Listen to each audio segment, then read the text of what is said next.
Captain முகத்துல பார்த்தேன், என்னால முடியல, பேச முடியல என் கேப்டனுக்காக.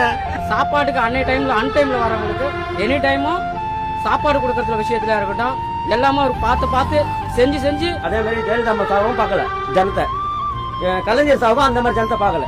இன்னைக்கு எல்லாருக்கும் பிடிச்ச மாதிரி ஜனங்க, அவ்வளவு ஜனம் வந்துச்சு. எங்க எம்ஜிஆர் கூட இவ்வளவு ஜனம் வரலங்க, இவருக்கு வந்து பாருங்க மந்தியா ஜனங்க ஃபுல்லா. இந்த பென்ஷன் அங்க அங்க அங்க அங்க ஈடு செய்ய முடியாத பெரிய ஏப்பு இது.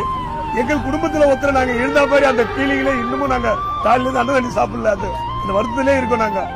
எங்கள் கடவுள் தான் நல்ல வழி காட்டணும்பா. என்னுடைய கேப்டனுக்கு மணிமண்டபம் நான் வைக்கணும். அதுதான் என்னுடைய கோரிக்கை நான் வைக்கிறேன் அரசாங்கத்துக்கு.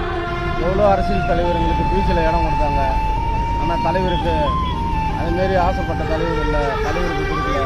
அப்புறம் 20 வருஷமா எனக்கு பிடிக்கும் இவர். நம்ம ஏன்னா காட்சி வெளியில் நேற்றுலேருந்து இருக்கிறேங்க, நேற்றுலேருந்து தலைவர் கூட இருக்கிறான், என்னால் முடியல.